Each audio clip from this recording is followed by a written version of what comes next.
धर्मराज जी की व्रत कथा।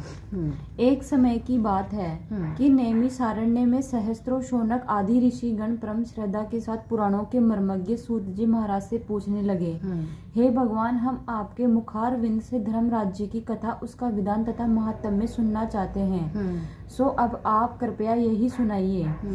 सूत जी बोले, हे ऋषियों, आप लोगों ने मनुष्य के कल्याण की कामना से मुझसे यह पूछा है, अतः आज मैं आप लोगों को धर्मराज जी की कथा ही सुनाता हूँ। सारे तीर्थ तथा व्रत करने वाले तथा नाना प्रकार का दान देने वाले भी मनुष्य जिनके उद्यापन को किए बिना सुख के भागी नहीं हो सकते। इस विषय में मैं आप लोगों को इस लोक में सुख और आगे स्वर्ग की प्राप्ति के लिए धर्मराज जी की श्रेष्ठ कथा कहूँगा।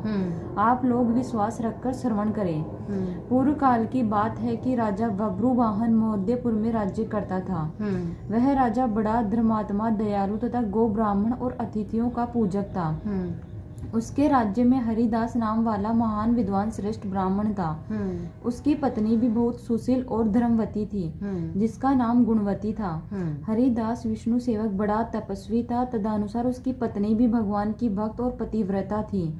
उसने प्राय सभी प्रसिद्ध देवताओं के व्रत किए, परंतु धर्मराज की यानी धर्मराज नाम से प्रभु की सेवा कभी नहीं की।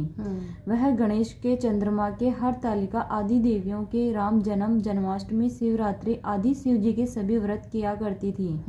बड़ी श्रद्धा से सदा एकादशी का व्रत करती हुई तथा यथाशक्ति दान भी देती रहती थी और अतिथि सेवा से विमुख कभी नहीं रही। इस प्रकार धर्मपरायण वह वृद्धावस्था में मृत्यु को प्राप्त हुई तो धर्माचरण के प्रभाव से यमदूत उसे आदर पूर्वक धर्मराज के पुर को ले गए। दक्षिण दिशा में पृथ्वी से कुछ ऊपर अंतरिक्ष में धर्मराज का बड़ा भारी नगर है, जो कि पापी लोगों को भयदायक है। धर्मराज का पुर 1000 योजन का है।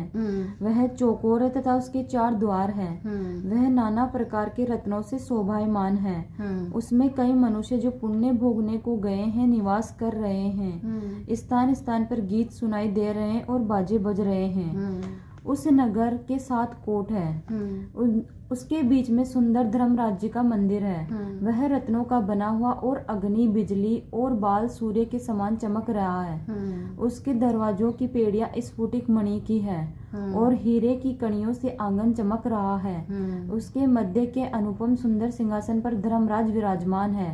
उनके पास चित्रगुप्त जी का स्थान है, जो मृत प्राणियों के पाप पुण्य का सारा लेखा भगवान धर्मराज को सुनाया करते हैं।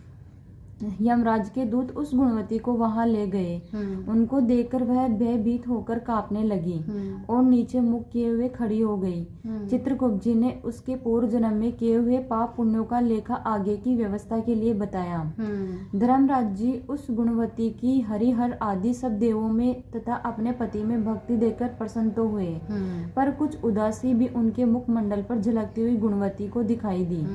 धर्मराज जी को उदास देखकर गुणवती ने निवेदन किया कि प्रभु, मेरी समझ में मैंने कोई दुष्कृत्य नहीं किया, फिर भी आप उदास क्यों हो, इसका कारण बताओ। धर्मराज जी ने कहा कि देवी, तुमने व्रतादि से सब देवों को संतुष्ट किया है, परंतु मेरे नाम से तुमने कुछ भी दान पुण्य नहीं किया।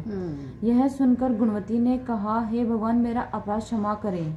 मैं आपकी उपासना नहीं जानती थी। अब आप ही कृपया करके वह उपाय बताइए जिससे मनुष्य आपका प्रीति पात्र बन सके। यदि मैं आपके भक्ति मार्ग को आपके मुख से श्रवण कर वापस मृत्यु लोक में जा सकूं तो आपको संतुष्ट करने का उपाय करूंगी।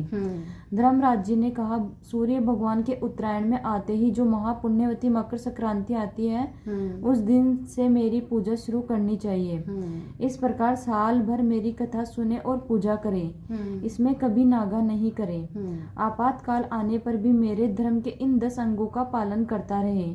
धृति, यथा, लाभ, संतोष, समा, यम, नियम द्वारा मन को वश में करना, किसी की वस्तु नहीं चुराना, मन से पर स्त्रियों या पर पुरुषों से बचना, यानी मन की शुद्धि और शारीरिक शुद्धि, इंद्रियों के वश में न रहना, बुद्धि की पवित्रता यानी मन में बुरे विचार न आने देना, शास्त्र विद्या का स्वाध्याय यानी पाठ, पूजा, कथा श्रवण और व्रत रखना, और तदनुसार दान पुण्य करना, सत्य बोलना, सत्य का ही व्यवहार करना और क्रोध न करना, ये 10 धर्म के लक्षण हैं। और मेरी इस कथा को नियम से सदा सुनते रहे, पढ़ता रहे और यथाशक्ति दान पुण्य तथा परोपकार करता रहे।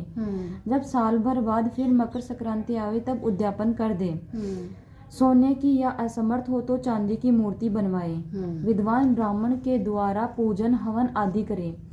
मूर्ति की प्राण प्रतिष्ठा कर पंचामृत से स्नान कर षोडशोपचार से उसकी पूजा करे। मेरे पास में चित्रगुप्त जी की भी पूजा करे और सफेद काले तिलों के लड्डू का नैवेद्य समर्पण कर चित्रगुप्त जी की काले तिलों के लड्डू का भोग लगावे। हमारी पूर्ण तुष्टि के लिए ब्राह्मणों को भी जिमावे और बांस की छाबड़ी में 5.25 सेर धान्य ज्वार जो मुक्ता तुल्य मानी गई है भरकर गुरु या ब्राह्मण को भेंट करे। स्वर्ग में चढ़ने के लिए सोने या चांदी की निसरनी भी दान देवे। सुंदर बनी हुई सैया भी दान दे जिस पर मुलायम गद्दा तकिया और रजाई हो। इसके सिवाय कंबल पादुकाएं बांस की लकड़ी लोटा डोर 5 कपड़े तथा 5 वस्त्र भी दान देना चाहिए। गोदान की सामर्थ्य हो तो श्वेत या लाल गाय मेरे लिए और काली गाय चित्रगुप्त जी के लिए दान देवे। ये दान की वस्तु सर्वसाधारण के लिए है, धनवान व्यक्ति अधिक भी दे तो और भी अच्छा है। गुणवती ने भगवान से अब ये प्रार्थना की कि हे प्रभु, यदि ऐसी बात है तो मुझे यमदूतों से छुड़ाकर फिर संसार में भेजिए जिससे मैं आपकी कथा का प्रचार कर सकूं। जो ही उसकी प्रार्थना पर भगवान धर्मराज जी ने स्वीकृति दी उसी समय उसके शरीर में पुण्य प्राणों का संचार हो गया और उसके पुत्रादि कहने लगे कि बड़ी प्रसन्नता है कि हमारी माताजी मरकर भी जिंदा हो गई। इसके अनंतर उस गुणवती ने अपने पति पुत्रादि को सब बातें कही जो धर्मराज जी ने मनुष्य के कल्याण के लिए कही थी और खुद ने भी वह व्रत शुरू कर दिया। मकर संक्रांति से ही उसने प्रतिदिन धर्मराज जी की पूजा और यह कथा आरंभ कर दी और स्वर्ग में जाने के लिए दान पुण्यादि क्रम भी आरंभ कर दिए। इस प्रकार गुणवती साल भर में धर्म कथा सुनकर तथा धर्म के 10 अंगों का पालन कर मृत्यु प्रांत जब स्वर्ग में पहुंची तो देवताओं ने उसका आदर किया और सदा स्वर्गीय भोगों को भोगती रही। सूत जी महाराज ने शौनकादि ऋषियों से कहा कि हे मुनियों, जिस घर में स्त्री या पुरुष इस धर्मराज व्रत कथा को श्रद्धा से प्रतिदिन पढ़ते हैं वे दुखों से मुक्त हो जाते हैं। इसमें कुछ भी संशय की बात नहीं है। मृत्यु काल में यमदूत जो लेने आते हैं वे भी उसको आदर पूर्वक ले जाते हैं और धर्मराज जी भी उसे सदा सुखी रखते हैं। यदि उन मनुष्यों के कुछ पाप बाकी हो तो शीघ्र पाप नाश का उपाय बताकर शीघ्र पाप मुक्त कराने में सहायक बन जाते हैं। गरुड़ पुराण आदि में लिखा है कि पापी लोगों को यमदूत महान कष्ट पहुंचाते हुए ले जाते हैं, परंतु धर्म राज्य की कथा करने वाले यमलोक मार्ग में भी कष्ट नहीं पाते और वे प्राणी शीघ्र ही स्वर्ग तथा मोक्ष तक को प्राप्त हो जाते हैं। इति श्री शोर पुराणे व्यवस्थे खंडे धर्मराज कथा संपूर्ण। जय धर्मराज।